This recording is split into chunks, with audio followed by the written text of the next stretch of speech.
Hi my friends, how are you? I hope everybody is fine. My name is Daniel Villarino. Welcome to my YouTube channel. To tell you the truth, I feel like a kid with a new toy. In last video, I did the installation of Lyle Jamieson's Hola system. And after that, I make this small hollow form that you can see here. The form is very nice. The system worked incredibly well. The one that didn't work so well was myself.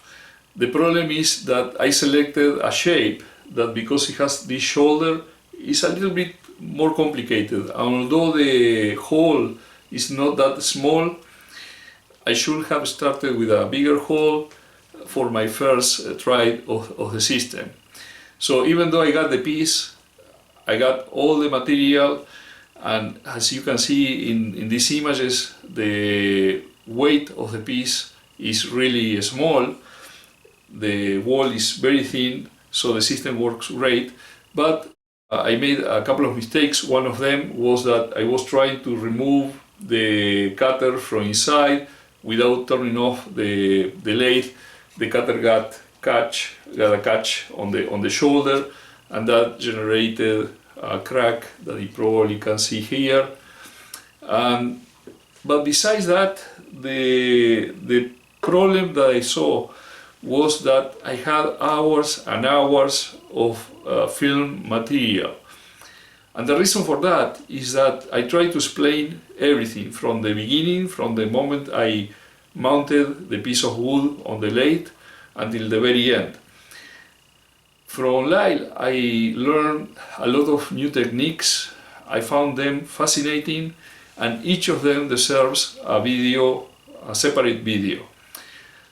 So what I decided to do is to do a series from the starting point where I will mount the piece between centers to the end where we will get the final hollow form, and go through these techniques one by one so that you can learn from them without getting lost in the middle of a long video.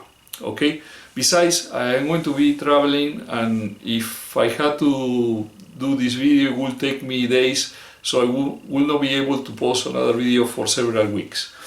So the first one, and if you see Lyle's Jamieson's videos, you will see that he does this very often, is to find the balancing point or the balance point of the piece. When he mounts the piece, he always starts between centers. And the reason for that is that if you have the piece between the two centers, it is easy to find the place where the piece is going to be perfectly balanced on the rotation axis. Why do we want to do that? The reason is very simple. If you look at the piece this way, when it is rotating, we are going to cut first here, then we are going to be on the air for a while, then it's going to cut here, it's going to be in the air for a while, we are going to cut here, and so on and so on. If the speed of the lathe is not too high, the effect that we have is this kind of tonk, tonk, tonk, tonk, and that also generates movement in the lathe, is tedious, is not very fun. So the idea is that if we can increase the velocity of the rotation of the lathe and everything is stable, the process of roughing up the piece is going to be much simpler. What I am going to do is mount this between centers, and we are going to find the balance point. That's the reason for today's video. I hope you enjoy it. Let's get to work.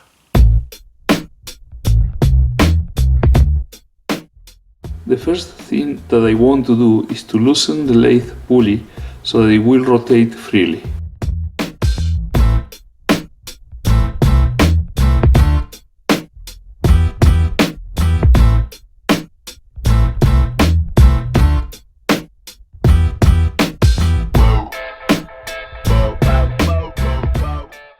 I put the drive center in the headstock and a live center in the tailstock.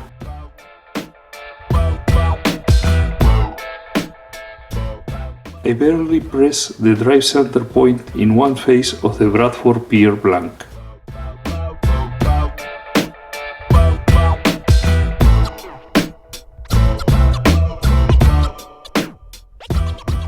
On the tailstock side, I softly press the live center into the opposite side of the Bradford Pier blank.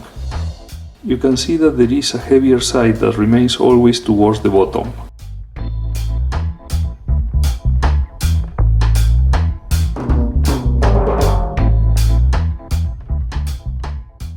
I select a face, for example the one on the tailstock side, and I draw an arrow pointing in the direction I have to elevate the blank. Keeping some pressure against the headstock, I loosen the pressure in the tailstock side, I move the blank a bit higher and I tighten again.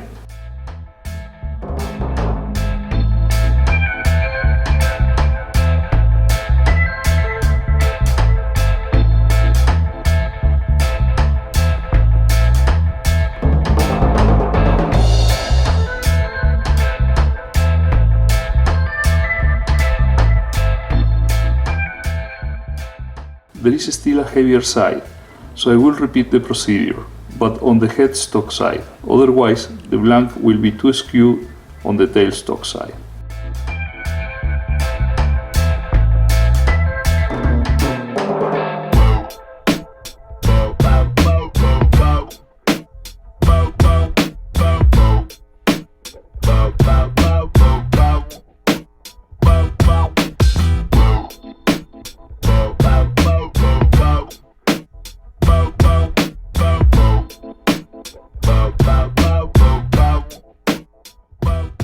It is not yet balanced, but the heavier side has shifted a bit. I will go back to the tailstock side, draw a new arrow and repeat the process.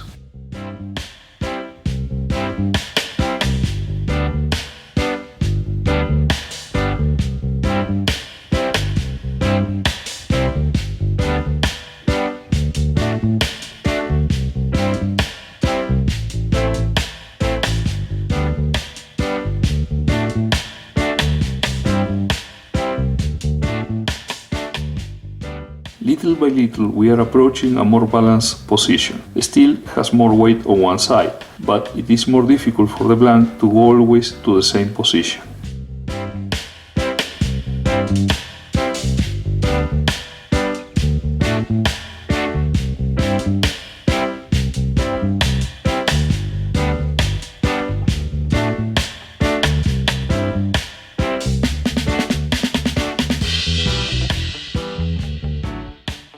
There is still some way towards the bottom, so I will try a couple more times until I can balance the blank well.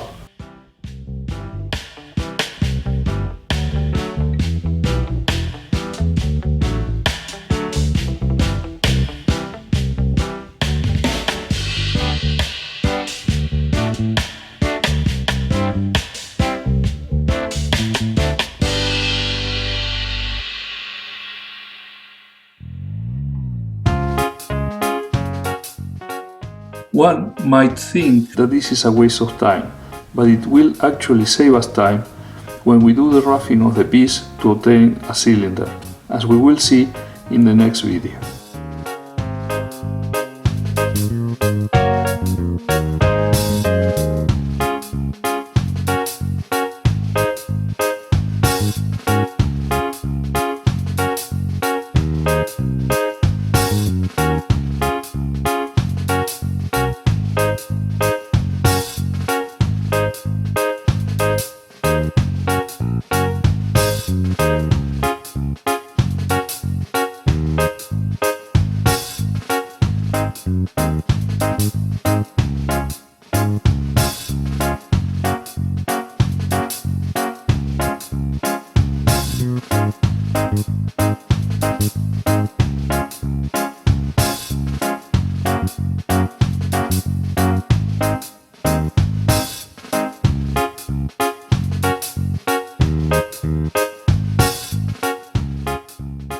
With a piece that has square ends, similar to this, perhaps drawing the diagonals, you can start from a much more balanced position.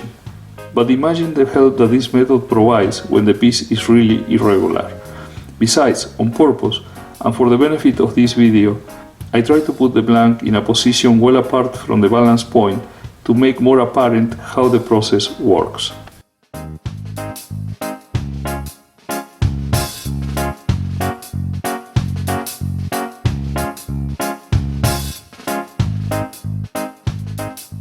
Once we have achieved the balance point, in any position that we leave the piece, it will remain in that position, without trying to rotate in any direction.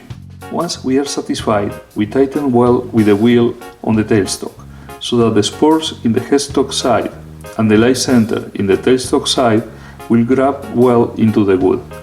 We tense the pulley and we are ready for a test. I am going to put back the original audio and remove the music so that you can appreciate the situation with all your senses. As a security measure, my body is out of the line of fire, in case of failure.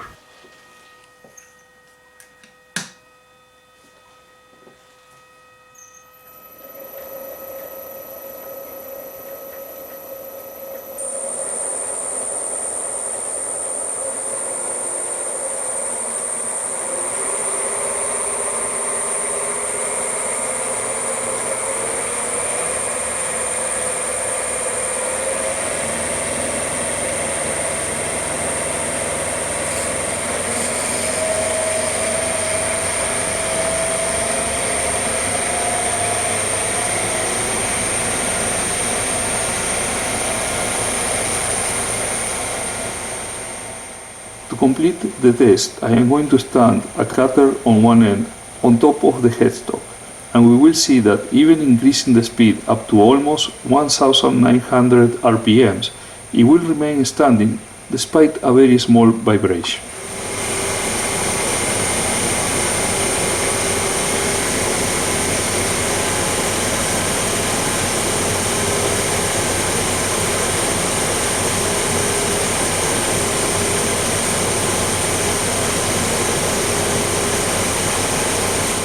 Okay, my friends, what do you think?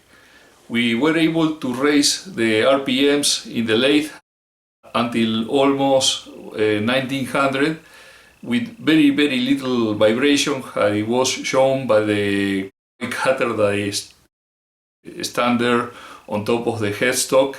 It didn't fall, even though the speed was considerably fast. The lathe was almost stable, no much vibration at all. And that is going to facilitate a lot the roughing process, because the tool is going to enter in contact with the wood much often, much faster. But that's going to be for the next video. In that one, I am going to show you how to enter into the wood according to the direction of the grain.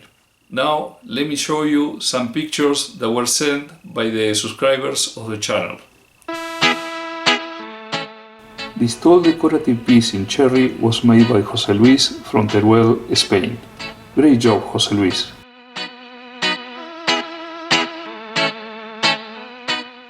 Doug from Midland, Michigan sent me pictures of this 15.5 inches tall cherry vase he made using Lathe's thicker boring bar to reach deeper in tall pieces.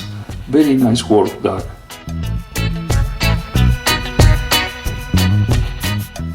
And José Luis from Zamora, Spain made this bowl in black willow and this elm bottle with a rope detail. They look great, José Luis. Okay, I hope you enjoyed these pictures. I hope you enjoyed the video. If that's the case, please mark the like button down there, make comments, and if you haven't subscribed yet to my channel, please do so. And it will be until the next one. Cheers!